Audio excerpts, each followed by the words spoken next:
All right, we're back again. Yep. And this time we're going to talk about Easter and the challenges that step families have around it and some things you can do to make it easier. My favorite part of Easter is remembering the commercial where, The Cadbury Bunny. yeah, I knew you was going to say thank you, Easter Bunny. that. Bark, bark. Bark. Well, we know that holidays in general, regardless of what it is, can be a challenge in step families Hmm. because of custody schedules, especially with Easter because Christmas is always December 25th.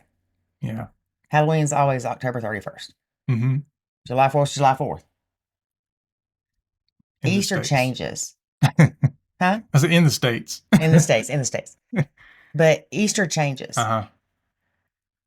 And even if you have a every other weekend schedule, Hmm. maybe you have every other week that includes a weekend, but every other weekend you have that kid, right? Yep. But it falls on the other parent's time.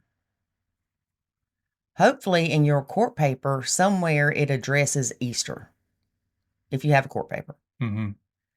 That court paper should say, to be fair under normal circumstances, that Easter is rotated between the two houses. Yep. So every other year, I would have Jackson. Every other year, his dad would. Yep. Okay. That seems fairly easy. Um, Well, it kind of is. Because now there's a lot of nuances. So if I'm not getting my kids this year, you have yours. mhm, What do we do? Vice versa. What do we do? mhm.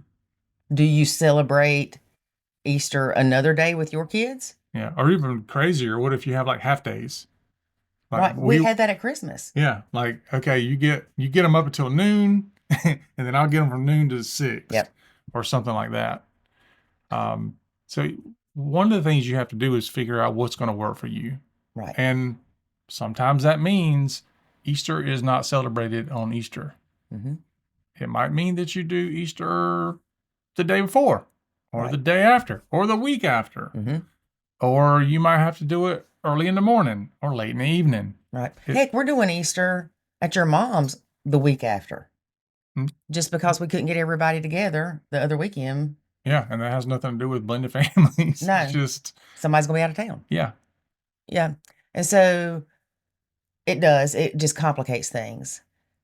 If your court papers say to alternate Easter, do it.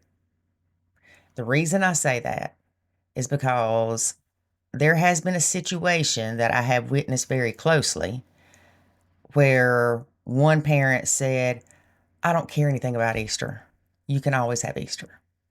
Awesome. Until, Until they repartnered, not remarried, repartnered. And that person had a kid, and that person had their kid every Easter. So all of a sudden, the bio parent that didn't care about Easter wants the kid for Easter. yep, but you set a precedence. Right. Hmm. Big mess. Always follow the court order. Even if you don't like it, it makes your life easier. Okay, we're not gonna get off on that tangent. Yep, let's go. All right. So then don't rush me. You're stressing me out today. Bio parents, the first year I didn't have Jackson for Easter, it was sad. It made me sad. But it's like the first year I didn't have him for Christmas. It was sad. And I realized it didn't have to be celebrated that day. So even before you, I had to celebrate things differently. Hmm. And after you, I had to adjust that again to fit y'all's schedule. Hmm. What if for Easter, my tradition with Jackson was to get up and hide Easter eggs and he finds his basket? Okay. Okay. Your tradition was you didn't do that. You waited till the Easter evening. And after Easter dinner, y'all gave Easter baskets. Yep. How do you handle that situation? Because I feel in our situation, I feel outnumbered because more of your family's here, Sure. and that's who the Easter dinner is going to be with. Hmm. So in that case, I think you should just do whatever my family does. Don't worry Of about course. yours. So see, but also here's the thing is I could be upset about it and we could argue about it and it's not going to help. Nope. And David could be a smart aleck like he just was, and he could go, well, my family outweighs all We took a vote. all of my family outweighs your Yeah, one that's right. belief, That's right. right? That's right. So what we could do is that Easter morning, I could leave Jackson a note that said the Easter bunny was running late today. Hmm. I'll see you tonight, or Yep. something like that. Yep. Now, I will say my son never believed in the Easter bunny or Santa or anything like that. So these are hypothetical situations. But that's a way to do it. Right. I mean, people do the elf on the shelf. You can find creative ways to do things. Hmm. And then you've got, well, I normally spend $20 on Jackson for an Easter basket. Hmm. You spend $50 on your kids for an Easter basket. Hmm. And their mom spends $50 on them for an Easter basket. Hmm. Jackson could easily look at his poor little Easter basket and be like, what the crap? And that's because people equate gifts and value, monetary value, with love. Yeah. Yep. But you need to talk about those things to figure out what you're going to do about it. Right. So And what would you suggest in that? I would come up with a set amount that you're going to spend. You can't control what the other bio parent spends. That's not, to me, that's not even part of the equation. I agree. Kids are going to look at it. There's nothing you can do about that. What if my ex decided to spend $1,000? Better be a golden egg. I mean, what if she didn't do anything? Yeah. That's the other part of it. Like, I don't say, well, because my ex doesn't do anything, I got to do twice as much. Right. I find what I'm going to do. I don't care if it's nothing or if it's $5 or $20, whatever it is, and that's what we do. Yeah. And then, like in our situation, if we had an hours kid, Mm-hmm. we've got Jackson has two parents. So Jackson's parents do not live together. Let's break this down. Jackson's parents don't live together. He gets two Easters. Mm-hmm. Supposedly. Some other bio parents may go, that happens at the house you're at with Easter. Mm-hmm. That's it. All right. Your kids have Two. two. Mm-hmm. And sweet little baby Veda, that's what we're going to name ours baby is Veda. Veda, She's got two also. she got two parents, but they're in the same home. And they're So not, she's not going to celebrate Easter twice. She's yeah. not going to get two Easter baskets. So we need to get divorced again to make it fair.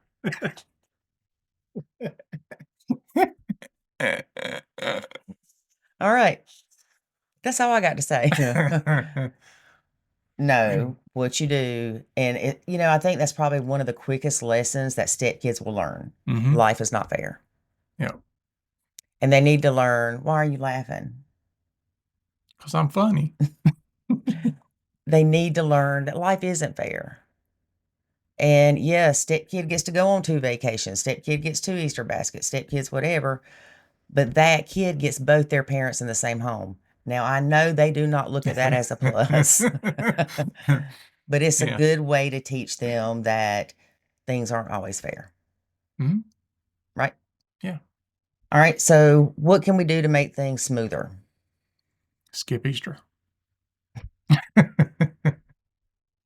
David, Easter is a very important holiday to a lot of people. Skip all holidays.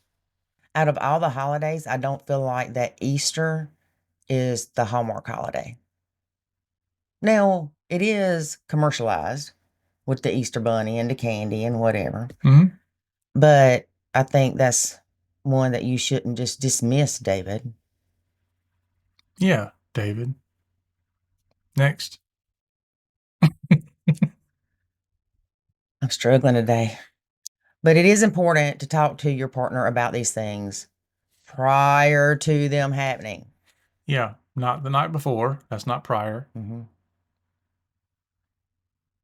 And you want to have a plan of if little Johnny throws his basket and screaming, I didn't get another basket like they did, then calmly understand that that child is angry, sad, jealous, all those feelings, and that's how they know to display that. Yep. So just take their little candy or their stuff from the Easter basket, put them up, and talk to them. Hmm. Yep. It would be great if the stepkids wouldn't come back and go, man, we got an Xbox in our Easter basket. And little Johnny's sitting there with one of those hollow Palmer nasty Easter bunnies. Palmer chocolate. Yep. They're nasty. Okay. Yep. Just get them a bag of peeps. And don't make such a big deal about it. Do the Easter egg thing. Now, I would hide Easter eggs on Easter with Jackson if your kids weren't here. Yeah. We would sometimes have to hide eggs multiple times. Hmm. Well, not sometimes. I think we did it every time because some person found two, the other one found 10. That wasn't good. We hide them again. Because life's not fair, right?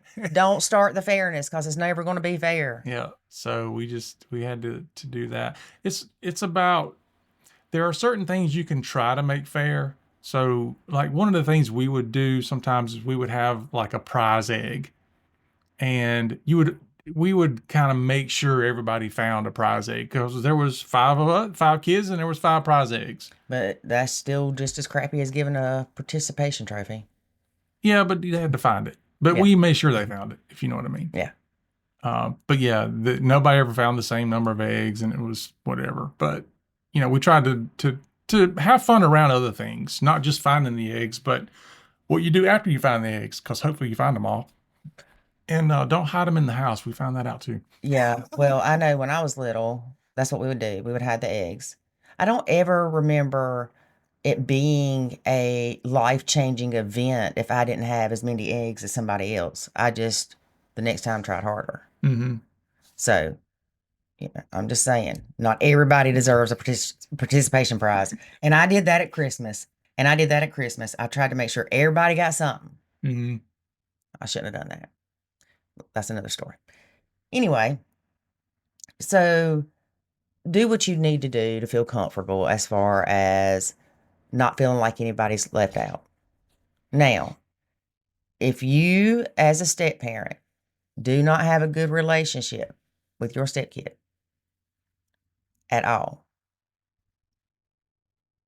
if you plan on buying your child something and the stepkid is going to be there at the same time, talk to your partner in advance and tell them they need to provide an Easter basket or whatever for their child.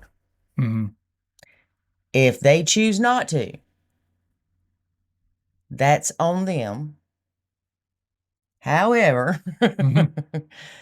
if you're going to feel guilty as crap for 4 years about it, every time it pops in your head, oh, I didn't get little Susie an Easter basket because I was mad at her that year and her dad didn't get her one and she was failed on Easter. And if you're going to go through all that, buy her an Easter basket.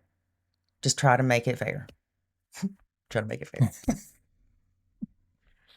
You can't make it fair, but try to make it fair. Don't make it obvious.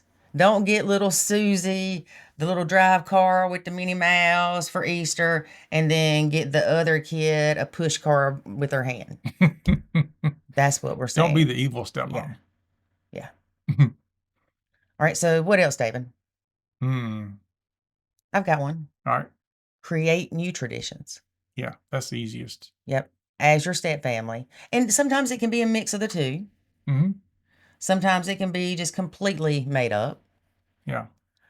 Um, say for instance, your kids, when they were little, if they were used to you reading the night before Christmas to them, the night before Christmas, but Jackson wasn't. Jackson was used to me and him making cookies. Hmm. I could make cookies, you could read the book. Yep. That's gonna be okay. That would work. Mhm. What are your options to making it work? Because you can. Yep. And just remember, oftentimes we as parents think our kids are going to be damaged for life if, Over a Easter yeah, basket. if these things don't go a certain way. And my experience, as well as the experiences of thousands of other families we talk to, is that these kids don't even remember most of this stuff. I know. We're all tore up about it years later, and the kids are like, I don't even remember that happening. Well, that's like even Chatty Monkey. So David had this monkey that had Chatty was the name on it. My Yeah. dad had given it to me or It's a little Jackson or stuffed something. animal. Yeah, little stuffed animal because I like monkeys. And Chatty Monkey tormented Jackson. It would stick its head around the door and it would just drive Jackson crazy He because it would scare cried. him and He cried. he wouldn't cry. He cried like a No. little baby. And so Chatty Monkey would also be like, I'm going to eat my breakfast before you and all this. Anyway, he was a horrible little monkey.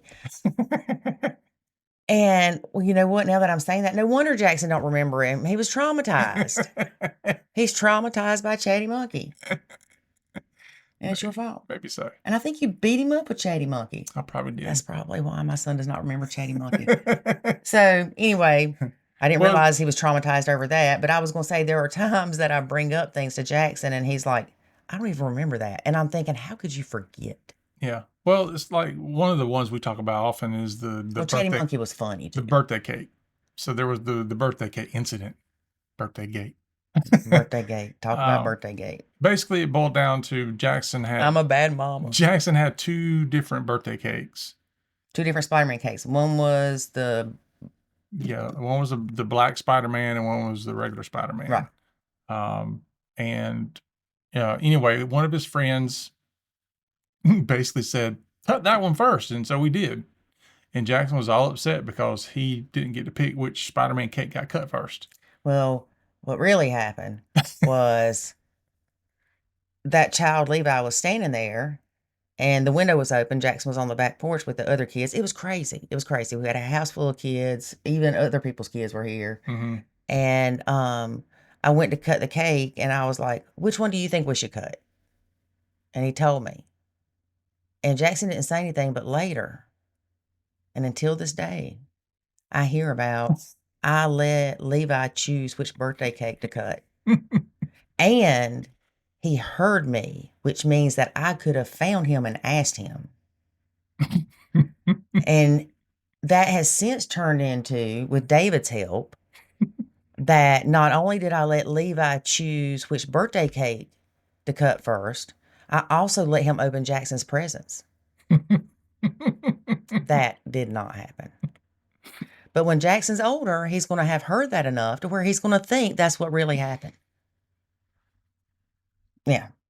Also, remember, if you're trying to build a bond with your stepkid and it's not going to be through how much you give them for Easter.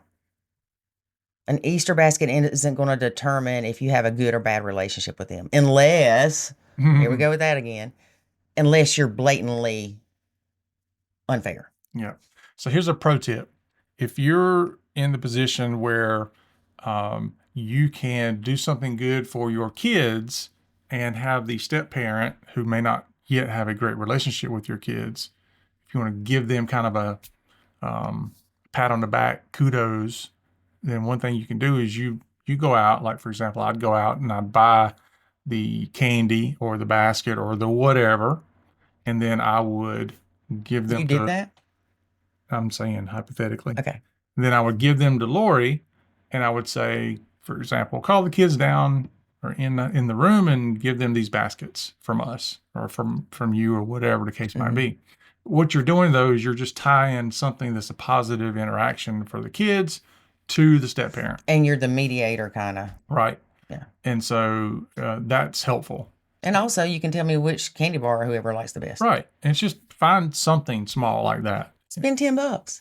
So that's a way that you can create a positive interaction tied that to the step parent that they may not have a good relationship with. Right. And we did that. I did that often.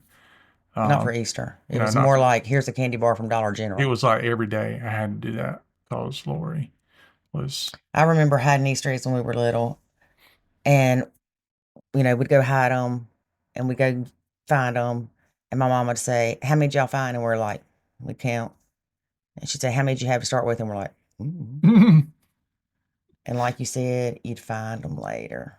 yeah, they're easier to find later. But how many? I don't know how good or how long boiled eggs are that have been out in the sun hiding for Easter egg hunting for 2 days. How healthy or safe is it to eat those? Because we did. Now, thankfully, I wasn't a big egg eater and still am not. So I didn't eat a bunch of them. I ate like a quarter of one. But my sisters, they tore up some eggs. That explains a lot. Yeah. All And right. they're colored. I wonder how much dye gets into the egg itself. But you would be able to see that. Okay. So we've got what, 2 weeks before Easter, 3 weeks, something. I don't even know. I can go to David and say, "Hey, honey, I'm going to get Jackson an Easter basket this year, and I'm planning on spending about 10, $15. I just wanted to let you know in case you wanted to get your daughter something." Sounds Then good. that's it. Yep. And I Now, say, can you pick that up while you're out? and you can if it's not a trigger for you. Yeah. And if you don't mind. And if you enjoy buying Easter baskets and decorating them all up for everybody, do that. You Mhm. nacho what causes you stress. If you enjoy doing it, don't stop it. And until then, all right, folks, That's it. I'm done. All right. We'll catch you next time. I'm sure we'll have plenty of other things to fill you in on. But until then, remember that life is good. When you nacho.